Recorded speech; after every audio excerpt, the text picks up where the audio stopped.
അസ്സലാമു അലൈക്കും വറഹ്മത്തുള്ളാഹി വബറകാതുഹു. പരിശുദ്ധ ഹജ്ജ് കർമ്മം ആഗതമായി തുടങ്ങി.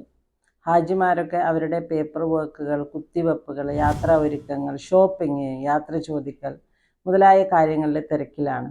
പക്ഷേ അതിനിടയിൽ നിങ്ങൾ പ്രിയപ്പെട്ട ഹാജിമാർ അവരുടെ സ്വന്തം ആരോഗ്യത്തെപ്പറ്റി മറന്നിട്ടില്ലല്ലോ അല്ലേ?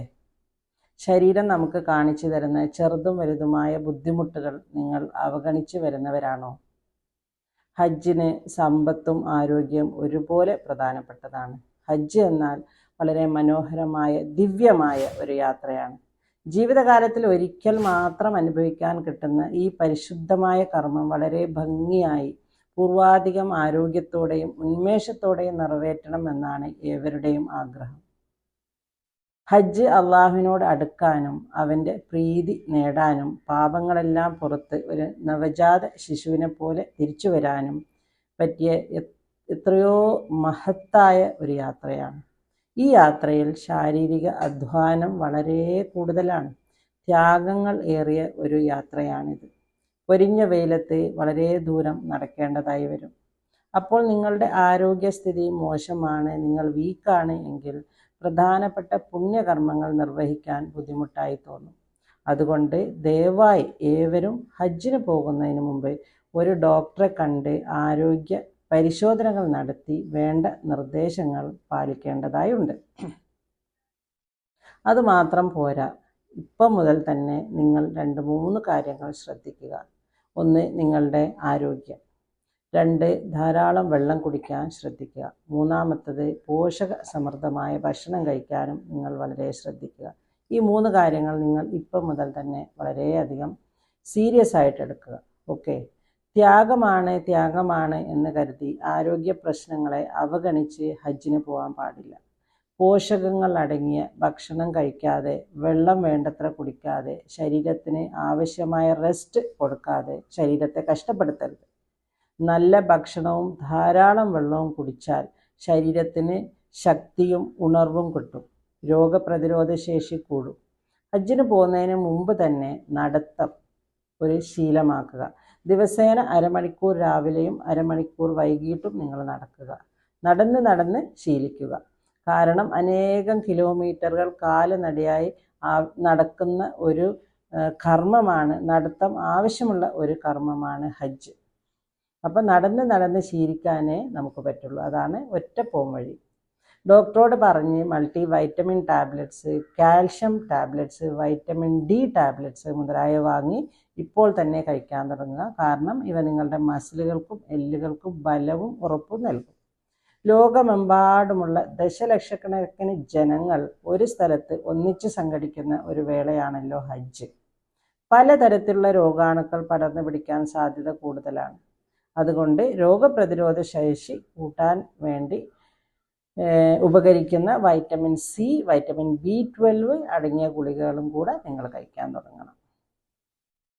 അടുത്തതായി ക്രോണിക് ഡിസീസുള്ള രോഗികൾ, അതായത് ഹൈ ബ്ലഡ് പ്രഷർ, ഷുഗർ, പ്രമേഹ രോഗികൾ, കിഡ്നിയുടെ രോഗങ്ങളുള്ളവർ, ലിവർ ഡിസീസ് ഉള്ളവർ, അതുപോലെ തന്നെ ക്യാൻസർ രോഗികൾ, ഹാർട്ട് ഡിസീസ്, ഇവയൊക്കെ നിങ്ങൾ കാണിക്കുന്ന സ്പെഷ്യലിസ്റ്റ് ഡോക്ടറെ പോയി കണ്ട് സ്പെഷ്യൽ ടെസ്റ്റുകളൊക്കെ ഒന്നും കൂടെ നടത്തി മരുന്നിൻ്റെ ഡോസുകൾ ക്രമീകരിച്ച് ഭക്ഷണക്രമത്തെപ്പറ്റി പ്രത്യേകം ചോദിച്ച് ശാരീരിക അധ്വാനത്തിന് എന്തെങ്കിലും പരിമിതികളുണ്ടോ എന്നൊക്കെ, അതുപോലെ തന്നെ വീൽ ചെയറിൻ്റെ ആവശ്യം വരുമോ, ഈ വക കാര്യങ്ങളൊക്കെ ചോദിച്ച് മനസ്സിലാക്കി ഈ നിർദ്ദേശങ്ങൾ നിങ്ങൾ പാലിക്കുക. പിന്നെ നിങ്ങൾ കഴിക്കുന്ന മരുന്നുകളും രോഗവിവരങ്ങളും അടങ്ങിയ ഫയൽ പ്രത്യേക 2-3 കോപ്പികൾ ഉണ്ടാക്കി എല്ലാ ബാഗേജിലും വെക്കുക. എന്തായാലും ഹാൻഡ് ബാഗിൽ മസ്റ്റായിട്ട് അതുണ്ടാവണം.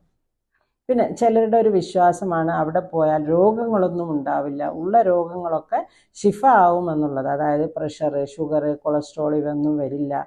കാരണം ഭക്ഷണമൊന്നും അധികം കഴിക്കുന്നില്ലല്ലോ, നടത്തം കൂടുതലാണ്, എക്സർസൈസ് കൂടുതലാണ്, അതുകൊണ്ട് ഇതൊന്നും വരില്ല.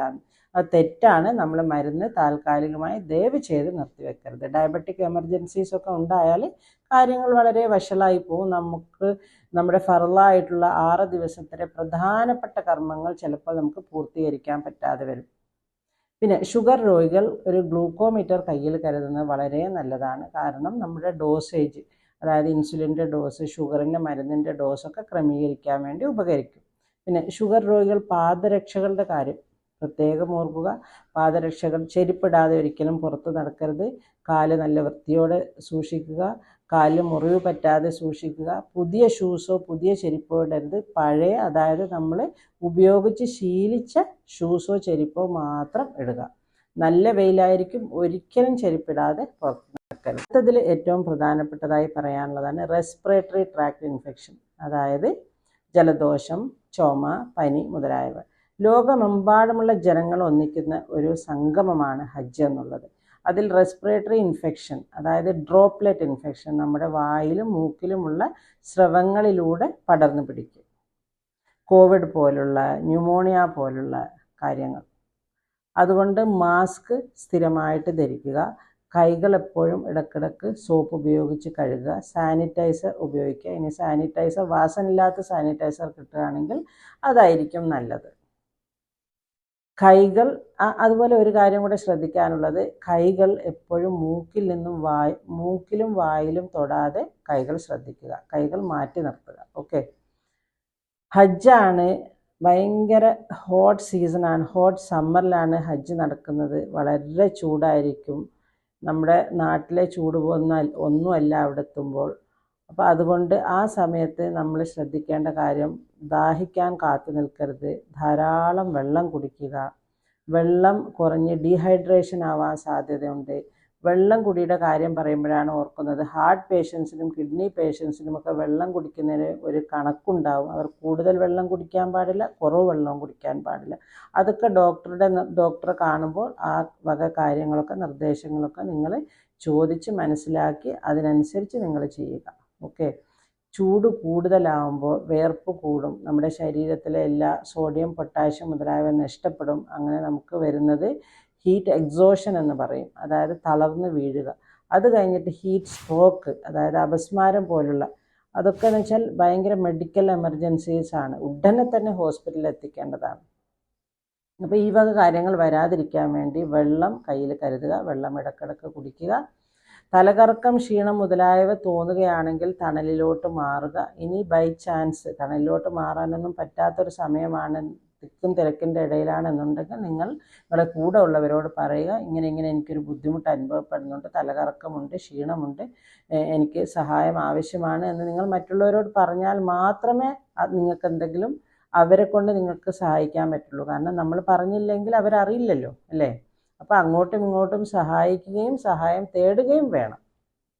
അടുത്ത ബുദ്ധിമുട്ട് വരാൻ പോകുന്നത് വയറിളക്കമാണ്. അതായത് നമ്മുടെ വെള്ളം മാറുന്നു, കാലാവസ്ഥ മാറുന്നു, ഭക്ഷണക്രമം മാറുന്നു. പിന്നെ ടോയ്ലറ്റ്, പബ്ലിക് ടോയ്ലറ്റാണ്. ലോകമെമ്പാടുമുള്ള ജനങ്ങൾ പല കൾച്ചറിൽ നിന്നുള്ള വരുന്നവരായിരിക്കും ഈ ടോയ്ലറ്റുകൾ ഉപയോഗിക്കുന്നത്. ടോയ്ലറ്റുകൾ വലിയ വൃത്തിയൊന്നും ഉണ്ടാവില്ല. അതുകൊണ്ട് ടോയ്ലറ്റുകൾ പോയി കഴിഞ്ഞാൽ എപ്പോഴും സോപ്പിട്ട് കൈ കഴുകുക. ഇനി ബൈ ചാൻസ് വയറിളക്കം വന്നാൽ തന്നെയും ഒന്നും പേടിക്കേണ്ട, ധാരാളം വെള്ളം കുടിക്കുക. പിന്നെ ORSൻ്റെ പാക്കറ്റുകൾ ഇഷ്ടംപോലെ കയ്യിൽ കരുതുക. ഇനി നമുക്കല്ലെങ്കിൽ മറ്റുള്ളവർക്കെങ്കിലും ആവശ്യമായി വരും. അപ്പോൾ ORSൻ്റെ പൊടി കലക്കി കുടിക്കുക. വെള്ളം നല്ലവണ്ണം കുടിക്കുക. പിന്നെ എന്തെങ്കിലും പഴയ ഭക്ഷണങ്ങളൊന്നും കഴിക്കരുത്. എന്തെങ്കിലും സ്മെല്ലുള്ളതോ പഴയതാണെന്ന് തോന്നുന്നതോ ആയ ഭക്ഷണം കഴിക്കാതിരിക്കുക. ഓക്കെ. പിന്നെ ഹജ്ജിന് ഒരുങ്ങുന്നവർക്കായി പ്രത്യേകം തയ്യാറാക്കിയ ഈ വീഡിയോ നിങ്ങളെല്ലാവരും പൂർണ്ണമായി കേൾക്കുക. അതുപോലെ തന്നെ ഇത് ആവശ്യമുള്ളവരിലോട്ട് എത്തിച്ചു കൊടുക്കുകയും ചെയ്യുക. നിങ്ങൾ ഇതുവരെ എൻ്റെ ചാനൽ സബ്സ്ക്രൈബ് ചെയ്തിട്ടില്ലെങ്കിൽ ദയവായി സബ്സ്ക്രൈബ് ചെയ്യാൻ മറക്കരുത്. എല്ലാവരുടെയും എല്ലാ ഇബാദാത്തുകളും സ്വീകരിക്കുമാറാവട്ടെ എന്ന് ഞാൻ പ്രാർത്ഥിച്ചുകൊള്ളുന്നു.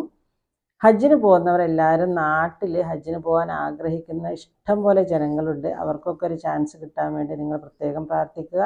ഏറ്റവും പ്രധാനപ്പെട്ടതായി എനിക്ക് ഇപ്രാവശ്യം പറയാനുള്ളത്, നമ്മുടെ രാജ്യത്തിൻ്റെ നന്മക്കും സമാധാനത്തിനും അഭിവൃദ്ധിക്കും അതുപോലെ തന്നെ മതേതരത്വം കാത്തു സൂക്ഷിക്കുവാൻ വേണ്ടി ദയവായി പ്രത്യേകം ദുആ ചെയ്യുക. നിങ്ങൾ മറക്കരുത്. ദുർഭരണാധികാരികളെ അകറ്റി നിർത്താൻ വേണ്ടി നമ്മൾ ഇപ്രാവശ്യം ഇട്ട വോട്ടുകൾ ഉപകരിക്കട്ടെ എന്നും നിങ്ങൾ പ്രത്യേകം അവിടെ നിന്ന് ദുആ ചെയ്യുക. അസ്സലാമു അലൈക്കും വറഹ്മത്തുള്ളാഹി വബറകാതുഹു.